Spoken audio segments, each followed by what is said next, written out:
Antes de o sol tocar o horizonte vermelho do Indongo, os dedos de Nzingakia já falam. Na penumbra fresca da manhã, ela senta-se diante do tier de madeira escura, e os fios de algodão, brancos como o sal, negros como noite profunda, ocres como a própria terra, obedecem às suas mãos com uma precisão que parece sobrenatural. Ao seu lado, a sobrinha observa, os olhos arregalados, aprendendo que cada nó carregado à esquerda significa perigo, que o vermelho entrançado em diagonal sussurra o nome dos guerreiros livres, que o padrão de losangos alternados é a palavra que não pode ser dita em voz alta: resistência. O pano não é apenas tecido. É memória viva, é mapa, é arma silenciosa. E naquele amanhecer de 1671, Nzingakia ainda não sabe que em breve precisará de usar essa arma como nunca antes imaginou. Sob o sol implacável de Luanda, o mercado pulsa com uma vida envenenada. O cheiro de sal marinho e suor humano mistura-se com o fumo da pólvora que escapa das muralhas da fortaleza portuguesa, erguida como uma cicatriz de pedra sobre a Costa Vermelha. Nzingakia caminha entre os panos estendidos e os gritos abafados dos cativos acorrentados, os olhos baixos mas os sentidos em alerta absoluto. Ela conta os passos dos soldados. Memoriza as sombras que os patrulheiros projectam no chão de areia. Cada detalhe, uma grade enferrujada, um portão que rende, um guarda que se distrai, é um fio que ela tece em silêncio, dentro da mente. Para os colonizadores, ela é apenas uma tecelã. Mas dentro daquela mulher silenciosa, está a nascer um mapa que pode mudar tudo. A luz trêmula de uma lamparina de óleo de palma, mãos calejadas desdobram o pano sobre o chão de terra batida. O ar cheira a fumo, a suor, a urgência. Nzingakia não fala, aponta. Cada linha entrelaçada, cada nó geométrico gravado no tecido de ráfia, carrega um significado que nenhum soldado português jamais decifrou. Ali estão rotas de fuga traçadas em losangos vermelhos. Avisos de rásias escondidos na sequência das cores. Localizações de emboscadas sussurradas pelos padrões que as mulheres do Indongo usavam para adornar os seus corpos há gerações. O que o colonizador vê como ornamento, os resistentes leem como carta de guerra. A arte transforma-se, naquele momento, em arma silenciosa e feroz. Mas guardar o segredo é apenas metade da batalha, usá-lo exige um sacrifício que ainda ninguém ousou imaginar. O fumo sobe antes de qualquer grito. As chamas devoram o colmo seco da aldeia vizinha com uma fome antiga, e o cheiro a madeira queimada atravessa os campos como um presságio cumprido. Nzinga está parada no alto da encosta, os dedos ainda manchados de índigo, quando vê o seu irmão Cota ser arrancado da terra que o criou. Soldados portugueses com couraças reluzentes empurram homens e mulheres com cordas grossas em torno dos pulsos, como animais levados ao mercado. Cota olha para trás, uma única vez. Nzinga não consegue mover-se. O chão sob os seus pés parece liquefazer-se, engolindo tudo o que conheceu como seguro. O Tier espera em silêncio na sua cabana. Mas o silêncio, ela sabe agora, nunca foi uma opção. A noite cai sobre o Indongo como um pano de luto. Mas nas mãos de Nzingakia, não há escuridão, apenas fio, chama e intenção. A luz trêmula de uma tocha de resina, ela tece sem parar, os dedos voando sobre o tier de madeira com a precisão de quem escreve uma carta que pode custar a vida. Cada nó é uma palavra. Cada padrão, uma ordem. O pano cresce, vermelho como terra molhada, negro como pólvora, dourado como o que ainda resta de liberdade. É o mais belo que jamais criou, e talvez o último. O suor mistura-se ao pó de corante nas suas palmas. Ela oferece a sua obra-prima como quem oferece um pedaço da própria alma, para comprar o regresso de um irmão.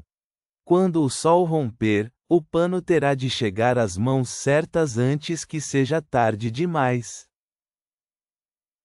No calor sufocante do mercado de Luanda, onde o cheiro de sal e suor humano impregna o ar como uma maldição, Nzinga Kia avança entre as bancas de marfim e especiarias. Diante de Afonso Brito, o pano desdobra-se como um mapa de segredos, fios de índigo e ocre tecidos com uma precisão que o mercador não consegue ignorar. Os olhos dele L é acento circunflexo é M o lucro, os dela, a sobrevivência do irmão. Brito toca o tecido com dedos hesitantes, pesando cada fio contra o peso da sua própria consciência dividida. Ela não recua. Permanece imóvel como pedra vermelha, o rosto neutro mas os olhos acesos com uma chama que nenhum colonizador ainda aprendeu a extinguir. O mercador conhece o valor do pano, mas ainda não sabe o preço que vai pagar por essa informação.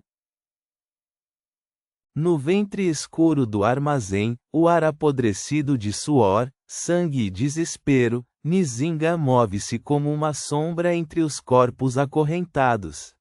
O chão de terra batida absorve os seus passos. Encontra Cota encostado à parede de pedra úmida, os olhos fundos, a pele marcada, mas vivo. Vivo. Ela não chora. Não pode. Com os dedos trêmulos, desliza-lhe o pano entre as mãos, aquele tecido cor de terra e fogo cujos padrões cantam o que as palavras não ousam pronunciar. Cota percebe. Nas dobras do tecido, escondidas como sementes num solo devastado, dormem as instruções, os caminhos, os sinais, os nomes dos que esperam na escuridão lá fora. Ela vira costas. Não se podem demorar. O tempo, dentro daquelas correntes, é um bem que ninguém possui. A noite que se aproxima não prometia liberdade, prometia apenas a sua única possibilidade. A madrugada ainda pertence às estrelas quando os cativos se movem. Cota segura o pano contra o peito, não como conforto, mas como bússola. Os dedos percorrem os fios em silêncio, triângulo, diagonal, nó duplo. Esquerda. Rio. Refúgio. Os pés descalços rasgam a terra vermelha, a savana abre-se à frente como uma ferida vasta e escura. Atrás, os archotes dos soldados portugueses cortam a noite com línguas de fogo. Os cães ladram. Os pulmões ardem. Mas os padrões de Nzinga não mentem, cada ponto tecido é um passo que ela já percorreu com os olhos fechados, cada trama um caminho que as correntes nunca conseguiram apagar da memória do seu povo. A liberdade está a um rio de distância. E do outro lado, algo, ou alguém, espera. A noite sobre Luanda cheira a sal e a sangue seco. Os soldados portugueses avançam entre as sombras, as suas botas pesadas esmagando a terra vermelha. Nzinga Kia não foge. Fica imóvel, os últimos fios do seu pano ainda entre os dedos, enquanto o irmão desaparece na escuridão da savana. As correntes fecham-se nos seus pulsos com um som que ecoa por toda a aldeia adormecida. Mas o seu rosto, iluminado pela tocha trêmula de um guarda, não revela medo. Há nele algo que nenhuma corrente consegue prender, a certeza absoluta de quem escolheu, com plena consciência, a liberdade de outro em troca da sua. O tecido cai ao chão, mas os seus padrões já viajaram longe. E no coração das aldeias que os guardam, algo começa a despertar. Semanas se passaram. O barro vermelho secou sobre as pegadas apagadas. Nas terras livres da rainha Nzinga Band, onde o capim sopra como um sussurro antigo, Cota respira. Os sobreviventes chegaram curvados pelo cansaço, mas vivos, carregando nos corpos as marcas do que atravessaram. Numa sombra de palha, a sobrinha de Nzinga dobra os dedos finos sobre o tier. Os fios obedecem-lhe como obedeciam a tia. Os padrões proibidos renascem linha a linha, losangos, triângulos, o rio que corre para o leste. A arte não morreu. Foi herdada como se herda o fogo, passado de mão em mão antes que a noite apague tudo. O tecido mais duradouro nunca foi o algodão. Foi sempre a memória. E a memória, agora, começa a organizar-se em resistência.